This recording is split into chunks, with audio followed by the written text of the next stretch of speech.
I'm going to use a couple of different passages this morning, but if you have a Bible and would like to turn somewhere, turn to Luke chapter 10, and we'll be picking up there and here in a bit. But good morning, Chapelwood, family and friends. And if you would say this morning you're not a family member, you're more like a friend, then I hope and I pray by the end of the day that you'll want to be part of this Chapelwood family. You'll want to be part of what God's doing. But we're going to take a break from the book of Exodus for just a couple of weeks. We're going to finish it, so don't get nervous, but I think summer is coming. It's going to get warm, and what we can talk about for the next few weeks, I think, can make for a great summer for you and a great summer for our church family. And so we're going to talk about the art of neighboring. It's different. When I grew up, we would sing a song with Mr. Rogers about how to be a good neighbor and ask people to be our neighbor. Now, instead, State Farm tells me they're the good neighbor. It's not people, it's their business, it's their company. So I think that summer coming, we can talk about this, because when summer comes, I don't just think about heat and humidity and sweat. I dread those things. But what I think about often with summer is I think about people getting outdoors and doing things, celebrating, having little parties. I think about Vacation Bible School, one of my favorite events every year. I think about all the social get-togethers and times people hang out and the simple things that go on. I think about kids running through sprinklers and going to the pool and people out at the lake and barbecues and popsicles. I especially think of popsicles. I love popsicles, so I praise God from whom I believe all popsicles come from. He gave us Jesus and our parents and popsicles, and it's that order for me. But I want to tell you, before we get going too far, about a lady named Nita. Nita's got a great story. She's a mom and a wife. She's got a couple of kids, and she felt in her neighborhood there wasn't much connection, like she didn't know her neighbors. And if you think about that, we went from a society where we had front porches to now everybody does everything in a backyard that's with a privacy fence, okay? And so she got with her husband, they talked about it, so they planned to have a good old-fashioned neighborhood ice cream social. If you saw the news recently, the Houston Chronicle had a video about this, about how Friendswood had an ice cream social. They started bringing that back a few years ago, and it's become this annual event, and people are really excited to come and eat ice cream and talk to neighbors. And that's what we used to always do. We've done that here at Chapelwood too. And so she made up some flyers, and she lives in the housing division where there's a lot of houses. There's about 45, 50 houses there. And so in the afternoon, the kids would go for a walk, and they'd just meet neighbors and talk to them. And the ones they didn't meet in person, they'd knock on the door and left one there. And so that's what she did each day for a while. Then they'd just go home. And so they had their social, they had the fun, people came, and afterwards, everybody was like, wow, this is a great idea, thank you so much. And she would hear things like this: we should do this more often. Wow, it's really great to be with you guys. I wish I would have got to know you years ago. Or, can we just do this again? Can we make this an annual event? And some people said, hey, we can eat, I'll offer my yard next time. Everybody can come to my house. And people began to open up. One man came that was disabled in the neighborhood. He didn't know anybody in the neighborhood. Nobody knew him, and so they got to meet him and enjoy him. He enjoyed himself. He had a great time. He laughed a lot. And so Nita said out of the whole thing, about 45 houses, about 40 people came. So that, to me, seems like she was pretty successful for her first event. And so, would you say that a neighborhood ice cream social is a big deal? Probably not. But think about it. We live in a day and time where everybody's too busy, they're too distracted, they don't have enough time, and really we're too much into ourselves, right? It's always about me and things. And so when you start to measure it by, we're just too busy, and I got too much going on, and I do things for me, then it becomes a big deal to have a neighborhood social. It becomes a big deal to spend time with neighbors. And so as we talk about the art of neighboring, we're going to talk about 3 neighborhood practices that I think will help us be just tremendous representatives for Jesus. They're going to help us in our neighborhoods. There are going to be some practical steps we can take towards being good neighbors. And so I want to go back to what's called the Great Commission. I want to talk about the Great Commandment a bunch during this. And so here's the first thing. If you found your way to Luke chapter 10, we're going to pick up verse 25, read verse 28. We'll read some more though. It says, and behold, a certain lawyer stood up and tempted him, saying, Master, what shall I do to inherit eternal life? And he said unto him, what is written in the law? How readest thou? And he answering said, Thou shalt love the Lord thy God with all thy heart, with all thy soul, with all thy strength, and with all thy mind, and thy neighbor as thyself. And he said to him, Thou hast answered right. This do, and thou shalt live. You know, the smartest thing we can do if we want to impact our community is to actually live out Jesus.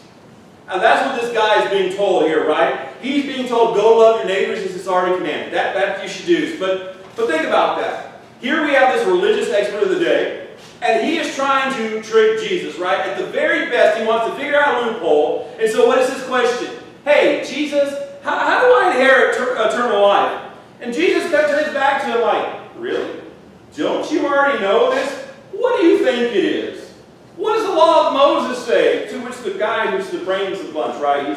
He's a religious guy, he's a scholar. He says, well, it says, love the Lord with all your heart, soul, mind, and strength, right? And then go and love your neighbor like you love you. So Jesus says, basically, you're kind of familiar with it. Remember back in Matthew, maybe you've read this before, I hope you have, Matthew 22, I'm going to read from there. It says, but when the Pharisees heard that he had silenced the Sadducees, they gathered together, and one of them, a lawyer, asked him a question to test him. Always trying to trip up Jesus, right? Some legal loophole. Teacher, what is the greatest commandment in the law? And he said to him, you shall love the Lord your God with all your heart, with all your soul, with all your mind. This is the greatest and the first commandment, and the second is like it. You shall love your neighbor as yourself. On these, the two commandments, depend all the law and prophets. Everything was hung on them. Everything that we're to do comes from there, right? It's all there. And so the answer has come to be known as the Great Commission. The Great Commandment, right? Love God, love your neighbor. Really simple. We struggle with both. Okay? And so how important was this to Jesus? Well, this is how important. When the guy answered him, says, you're correct. If you do this, you will live. Those are pretty strong words. Jesus says, do this and you'll live. In Matthew 20:40, he said, the entire law is dependent upon, right? It demands all the law, all those demands of the Word of God there, the Old Testament, the demands of the prophets are based on this. And that says, wow, to me. When I look back and think about that. So, none other than all of eternal life and all of truth in God's Word is found in those Old Testament writings, right? And they get wrapped up really nice and neat for us in the Great Commandment. Which is good, because we sometimes struggle with large portions of anything in life.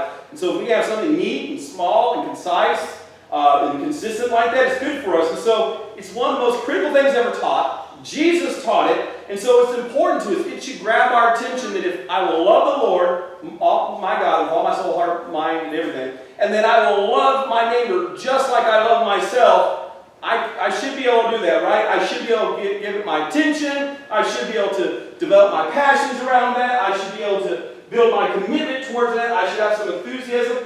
But here's the problem. And here's the real challenge. And it was a challenge for that religious expert as well. It's the answer to the question. See, the religious guy of the day, the religious scholar, he knew the answers, right? He gave Jesus chapter and verse, right? He told him Deuteronomy 6:5, Leviticus 19:8. He went back exactly to where it was. He quoted it to Jesus. He knew the Word of God, but he wasn't doing it. That's kind of like knowing what my mom expects from me when I'm a kid, but I don't do it. Knowing that I'm going to get a whipping from mom and dad when I get home, but yet I don't do it. Okay? This guy knew all the right things, but he had all the wrong motives because it wasn't about him. And so he had a problem there. He wasn't living out the truth.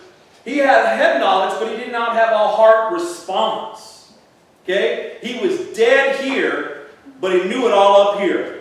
And so he wasn't living it out. Jesus told him, look, you've answered right. You got it correct. Bonus points for you. Now go and live it out.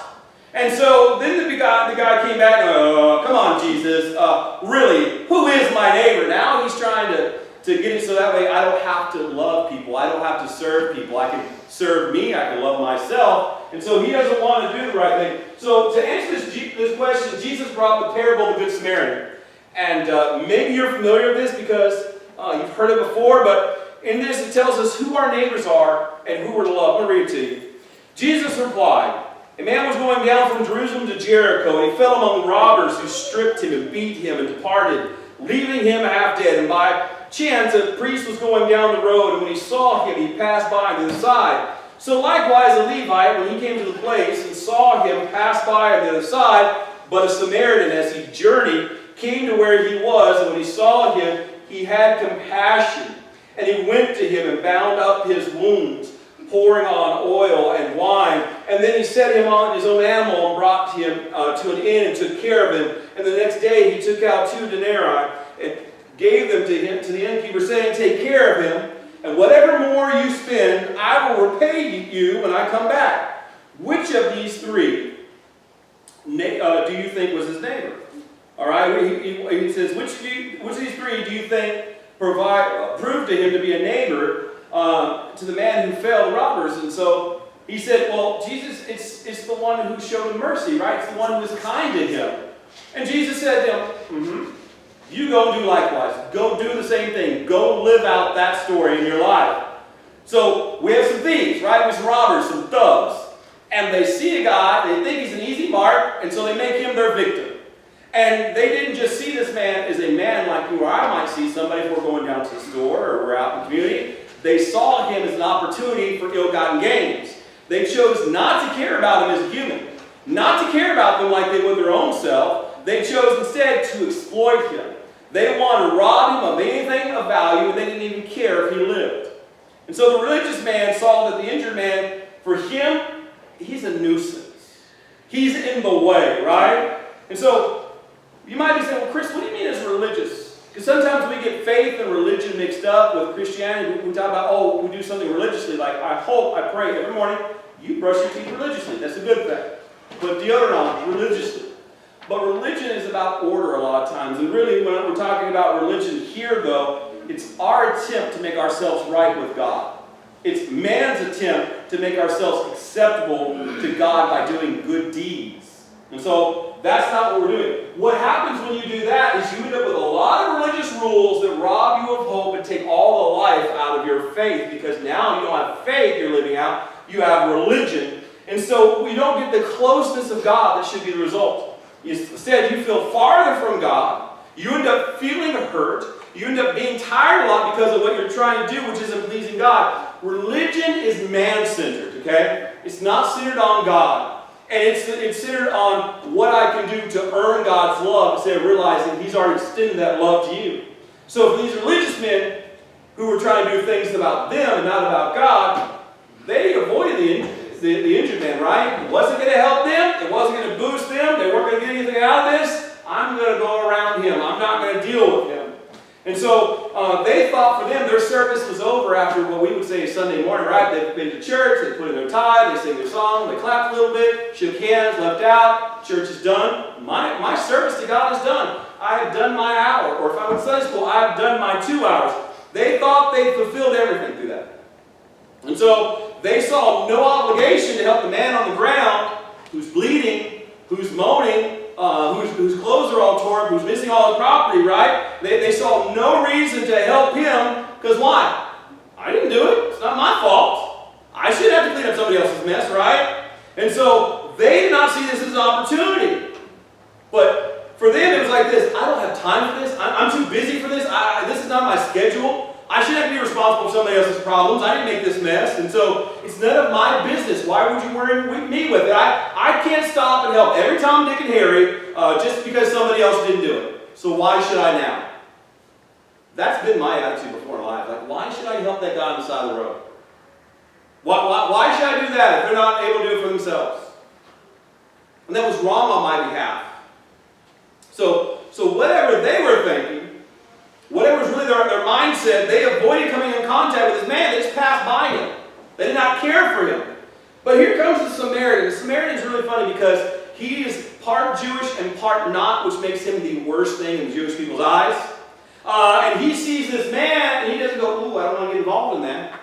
Instead, for the Samaritan man, he just looks at him like, oh, man, this guy has a need. I have an opportunity to help him. I have an opportunity to minister to him. I have an opportunity to serve him. And so there's great tension between the Jewish people and the Samaritans. There's two groups that don't like each other. This is almost a little bit like Hatfields and McCoys, but without shotguns. And so they would have avoided people. Samaritans in their day were like the mudbloods of Harry Potter, right? They're not supposed to be there. They're not really one of us. They're kind of like us, but they're not. They're a lesser. They're a lower caste if you're thinking about people in India. They're not our kind of people. They're not quality. There's a lot of derogatory terms that would be used. So the Jewish people, they treated them like dogs, like they were lesser than human because they weren't one of us. That was their idea. So in spite of this, That's how the Samaritan knew the Jewish man probably would have treated him. He cared not. He didn't have any excuses about this. He didn't have any ulterior motives. He simply did what he could do to help. Now, I wonder if we look at the story and we say, you know, I probably could fit in there, where we would fit in the role. Now, my hope is you would say, oh, my role, I was a thief. I was the guy robbing him. I hope that's not us, okay? And maybe you could say, you know what, Chris? I don't want to toot my own horn, but I think maybe I kind of volunteer myself to be the Good Samaritan there because I sometimes do things that aren't about me. I sometimes even go out of my way to help somebody just because they need it. And I don't get any glory for it, but I know it's helping them. I know that's what God's asking me. And if so, thank you. Keep it up. You make our community better. You make our church better. I appreciate you. But then when we look at this, we have that religious guy. We have those religious guys too, okay? They kind of miss the point. For us, the point is this. The great commandment is God's simple truth of who we are to love. We love Him and we love others. And I love how some churches say, love God, love others. Now prove it, right? Show it, do it. Okay? And so it is improbable that the Samaritan thought, hey, befriending this guy is going to be great for me. Probably not. He didn't think about how much more he could probably go and care for his neighbor. Like, let me see if I can do extra for him. But we know he did. So I wonder who's in our lane lately, who's in our place in life that maybe needs that extra love, that needs somebody to support them a little bit, needs somebody to serve them just a bit. Who's in your path, maybe on the average day, or maybe you see somebody because of your work just once a week, but they're in your realm of what we call influence, where you have a chance to talk to them often enough and they know you and stuff, because those people become your neighbors in daily life. They don't live next door to you, but they're in your life and they're kind of your neighbors. So here's the second thing. The Great Commandment is extremely powerful when acted upon. So let's think about this. When you look at the actions of the Good Samaritan, there's kind of four things that he's doing. The first thing is he involved compassion, right? And you do this when you place yourself in the other person's place, when you put yourself in their position, and then you act the way you would want others to act towards you. When I think about this, I often it makes me think about how am I treating others versus how God is treating me. And so if I'm angry about something and I don't want to help somebody, I don't want to love and care about somebody, I often try to, and think the Lord seems to help me with this, take a step back so I can realize, wait, I have been forgiven. I've been helped. Somebody's gone all the way out for me. And then I realized, wait, if God can forgive all my sins, and other people can forgive my transgressions, and God can use people to love me and bless me and support me, then why am I complaining about something so small, so petty? Why am I not being the same way? And it's a very humbling thing when you're sitting there and God's putting this on your heart and it's going through your mind, and you're like, wow, I'm a crummy person. I need to do better. And so here we see that we can act out the way we want others to act towards us and to love us, but we can also involve contact, right? This is where we refuse to let the other person stay in the condition that they were. The guy on the ground could have been left. He could have said, oh, here's a canteen of water. Hope you make it, pal. Went about his way. That would have been a nice deed. But we know he picked him up, put him on his own beast, took him to town, and got him a place to stay, and then said, hey, if this guy costs you more while you care for him, put it on my bill. I'll take care of it. So he went further than that, right? So you pull along somebody to help them, and you see there's a need, and then you respond appropriately. It is true in life, there might be needs that are greater than you, what you can handle, but then you get with somebody else like that innkeeper, or maybe it's a physician or something. You help them get the help that they need. Here's the third thing that involved. It involved care. Once you make contact with that person in your daily life, you begin to encourage them. You begin to care for them. You try to inspire them. You reassure them. You try to even, I'd say in some ways, give them a little piece of your faith, because they may have already given up in life. They may not know the hope that you have in Jesus Christ, and so you're going to extend that to them and walk with them and try to teach them about that. And so here's the fourth thing, and this is probably the thing that may stop all people when it comes to this. They'll stop at this point. It's the cost. There's often a cost that's involved. And ministry that costs you nothing tends to accomplish nothing. We find that out about a lot of things in life. We often say you get what you pay for. But if you can do something in which you really don't have to have any effort into it, you don't have to really love anybody, really serve anything, or really do anything, it's probably not doing anything for anybody else either. And so when I think about those religious leaders, those experts of the law, right, and I think about the Good Samaritan, that story, and then we stop and we say, okay, who is my neighbor?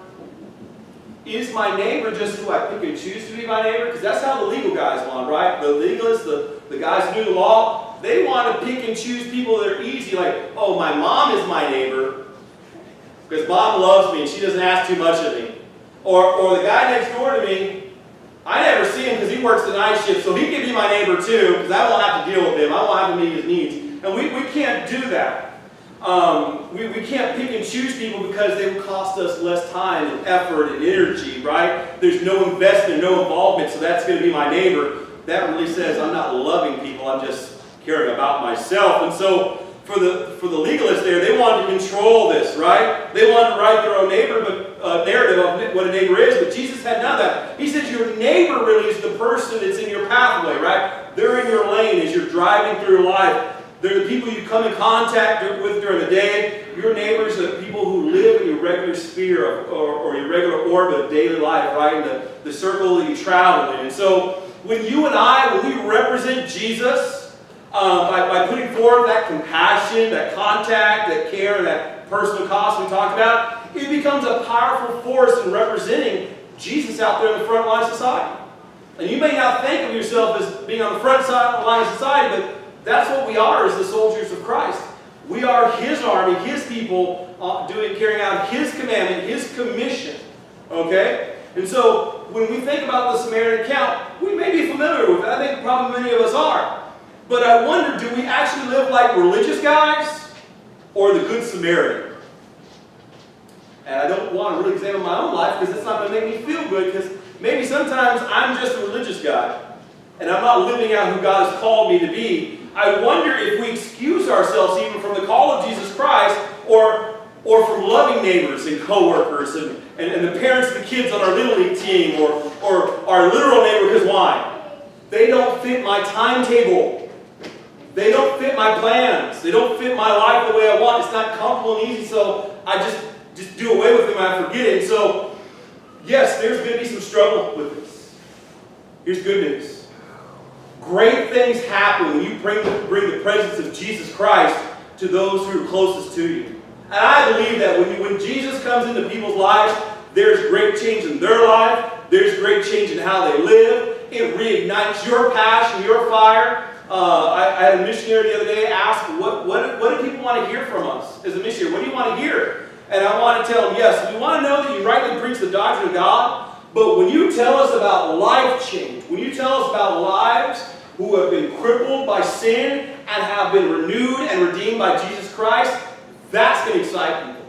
That's going to change us. That's going to make us want to be invested in. You know, honestly, when people start coming to church and to be invited and the baptistry keeps getting filled up all the time because people make professions of faith and they see more people get involved in discipleship, people love that. They love the energy. They love to be part of that. People go, oh, I want to go to that church because why? God is there. Things are happening. Okay? And so I want to share with you just a little bit about something that happened in a church I was at. Something I never expected. I was pastoring a church, and before I got there, some things had happened, and there were a lot of people who were upset, and there were a lot of people who were uninvolved in church anymore. They were done.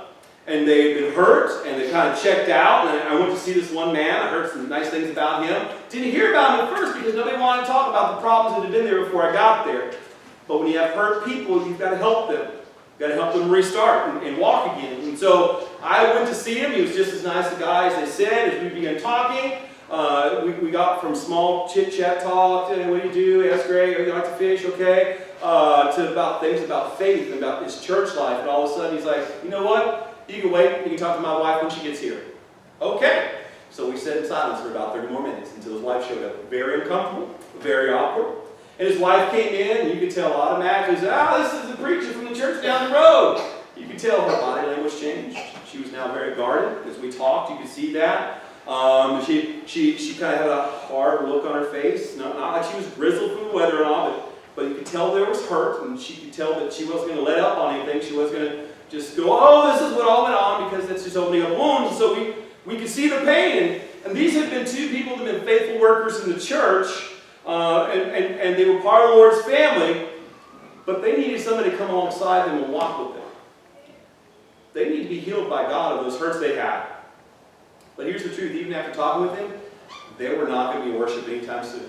It's like somebody took the pause button, pressed it on them, and they were stopped. They were halt. They weren't going forward anymore. So we continue, right? And we're in the community. We're making relationships. My daughter plays soccer. I witnessed to that guy. It turns out he's a Christian. He ends up later surrendering ministry, preaching his first sermon in our little church. And we met another couple that were spending time together. They were not married yet, but they each had 3 kids. And so they would sound like the Brady Bunch to me. And they had some struggles, right? But they were trying to go forward in faith. And they had some exes that made life extra troublesome. They had some difficult financial issues. They both had some mother-in-laws that weren't making the best decisions in life and were really hurting them and the kids. Every time somebody wasn't happy about something, they'd call and make a false allegation and cause problems. And it was really just a horrible situation. It was pretty dire. I would not have wanted to be in that. So Denise ends up talking to the young mother one day. And then all of a sudden, it's like somebody pulled the cork, turned the water hose on, just whoosh, everything comes gushing out. And she tells Denise that they are fixing to lose the kids. They're both working, they're both struggling. It's a lot of kids, 2 families merging together. And the reason is because they don't have beds for all the kids. And one of the mother-in-laws got mad, called CPS. CPS like, you got till X day. Well, we're taking kids. We're horrified. Denise is on the phone. She's calling people. She's trying to find beds. She's trying to do everything she can. And she says, Chris, do you mind if I go take care of this? I'm like, okay. It's, well, sure, fine. Just do whatever you think you need, honey. So Denise drives to the next big town over. And she starts an account in the furniture store, and she buys beds and mattresses for all the kids. And she goes down to Walmart and spends money on sheets. And I think we got some Transformer sheets. And I don't remember what the girl got, but she got something too. And so they did not have enough money to take care of it, is what they told Denise, right? It was either we buy beds and we don't pay rent and we don't feed the kids. So kids go hungry and we go homeless, or we buy beds. Which one do you do? And it was a tough time for them. And so Denise just goes ahead and takes care of it because this couple was in such a pickle. They're trying to do everything right. They're being faithful to Christ. They're coming to church. If the doors of church are open, they've got the kids there. They're invested. They're inviting people. They're doing all the right things. But they find themselves between a rock and a hard place with an 18-wheeler on this side and a tank coming this side. And I don't think Wile E. Coyote was ever in such a bad predicament. And here this young couple is trying so hard, praying so much. This couple was not really attending our church when this all started. Through the relationships they started coming, and they built over time, and so they didn't even live near us. They lived around the way and almost into the next town. We lived in the middle of nowhere. They lived on the edge of a suburb, and so we didn't have the depth of relationship initially that started. But that didn't stop Denise from going and doing this, right? Her decision was, I'm going to love them like Jesus loves me. Jesus has given me everything. He's spared nothing.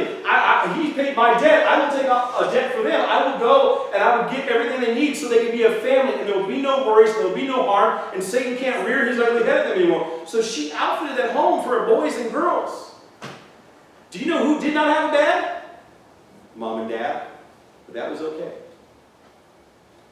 Denise bared her neighbors' problems.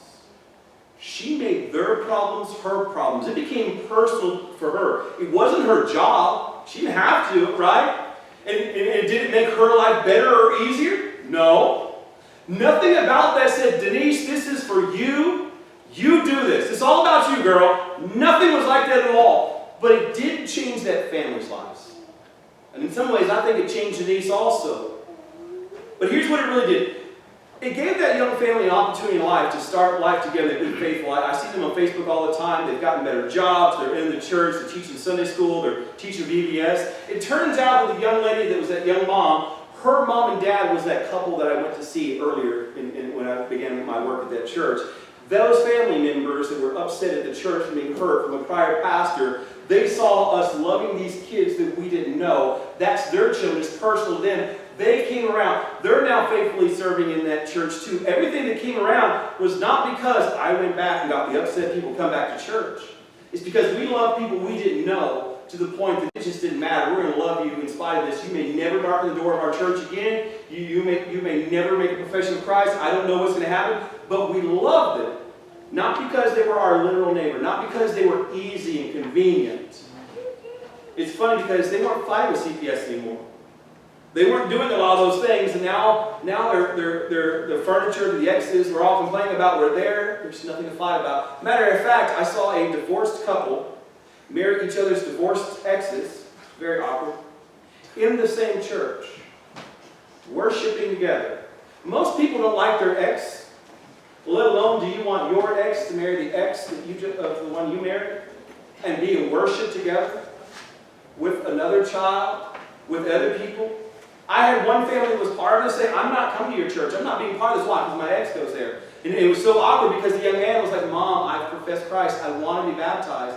And it's so interesting to see over the years how God has shaped and molded that church and those families, and to see those young men and young ladies come up through the Sunday school classes and into youth ministry, and to see that church flourish and how there's still people there that are part of that process, and all the things that are being done in that community. They've been doing health things for people and food pantries and getting nurses for people and everything. It all started by just loving somebody who wasn't really technically our neighbor. And so that's a true story about how God built a people, built a church, and redeemed lives and restored families because somebody was willing to love their neighbor. And so I don't know how this might look in your neighborhood. It might look a little bit different in your neck of the woods. Maybe you live in the city of Huntsville. Maybe you live on the outside. But whoever you can build those closest relationships to, that's going to be your neighbor, right? And then you get to be a catalyst for Jesus' love. When Jesus shared about the Good Samaritan, he wasn't saying, look at the people types. These are those people. Those are these people. No. He was trying to capture for us what it would look like if we loved somebody who we had nothing to gain from loving. And isn't that what Jesus did? He loved us to the point of death, although he was going to get nothing back from it. He invested his physical life for our eternal salvation. So the Samaritan, what did he see? He saw an opportunity. Oh, it was going to be messy. This was maybe not even go well. But God may cuss me out as I'm trying to help him. But still, he went ahead and did it. He aided that man. He provided for that man. And it's an example to us of how we should love and treat others. Okay? And what it also does is it really reveals to us the heart and the nature of Jesus Christ. I thought about how this might look in our neighborhood if we were being Anita. Or if we were buying beds, and I'm not saying you have to go and buy beds today, that's not it at all, but I thought about what it might look like if we tried to start like Nina and we said, you know what, I want to be closer to my neighbors, I want to get to know them. And so I thought, you know what, one of the things I remember doing once is we had a bunch of young people in our area, they never came to church, and the ones that did never came all at the same time. We had a barbecue at our house. I actually had a guy try to invite somebody to church who went to our church. And he said, hey, why don't you come to church with me this Sunday? I said, where at? I go to church here. And he's like, well, so do I. And I said, no, you don't. I go there. They just were never there on the same Sunday. It was amazing. But you know what? It doesn't have to be a barbecue. Maybe you can't walk around like Nita did with her kids. Maybe you got kids in the neighborhood that can do it for you. Maybe you know a Boy Scout or Girl Scout, and that can be part of their service or something. Maybe you can get a friend or a family member to go with you if you can't walk very far. You can do a Facebook invite and not even have to get out the warm Texas weather that we're having right now, right? It's so warm outside. But there's even that neighborhood app that I use sometimes to share things on, which you can invite people to things on. And so you can turn your garage or your driveway into a diner. I've seen it. I've done it. You can make your living room into a buffet line for people, and suddenly you have a party, right? People like food. I talked to a guy a while back. He said he put up a fire pit in the front yard and did sticks with hot dogs with marshmallows on it. They roasted marshmallows on the fire pit. People went, hey, what are you doing? Oh, we're roasting marshmallows. You want some? And next thing you know, he has a group of about 5 to 10 people, depending on time, all sitting around roasting marshmallows in his driveway. It's crazy, right? But it worked. I know of one pastor who moved to a new neighborhood. He said it was very stodgy. He would go to talk to people. They weren't really talkative.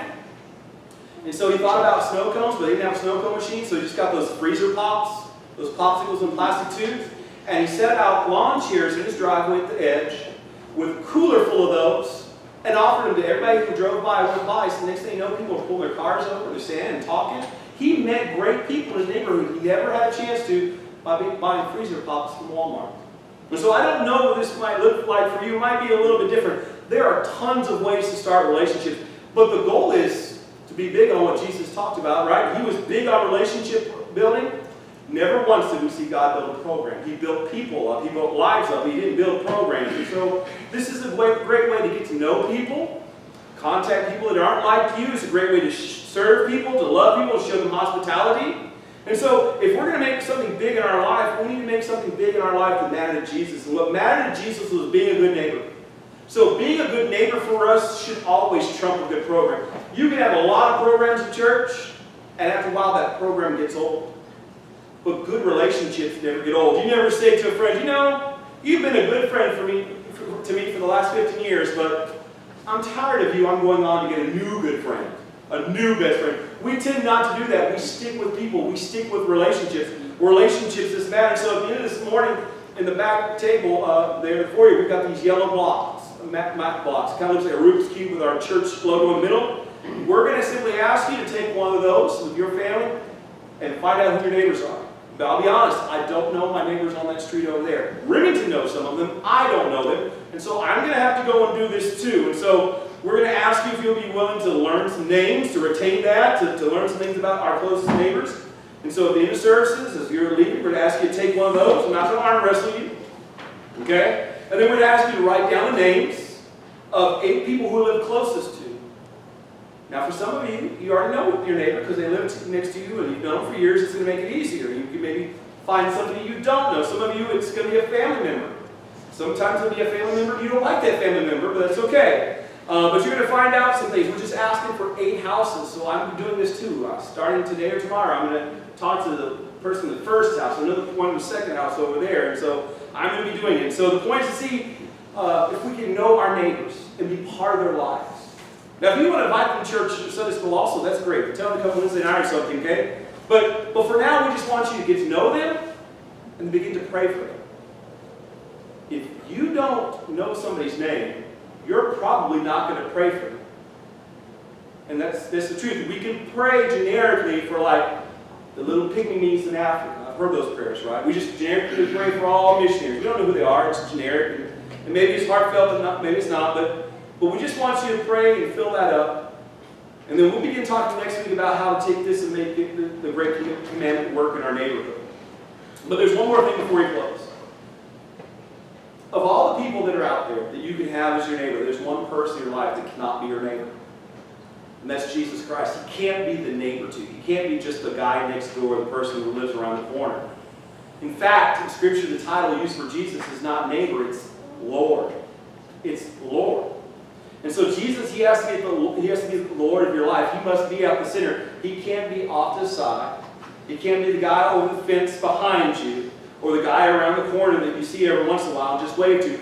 Being friendly with Jesus is not enough. He has to be the Lord of your life. And so, is Jesus at the center of your life, or have you been putting him off to the side? Much like you say, oh, I just put that on the back burner for now. I'll deal with that later. Today is the day you need to deal with is Jesus your Lord or not?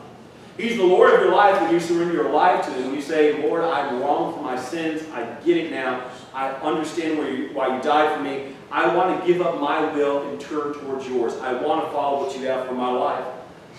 The question is, are you still trying to seek and follow your will, which is flawed, which fails you all the time? Or are you trying to seek his perfect will for you, knowing that Jesus always says what's best for you?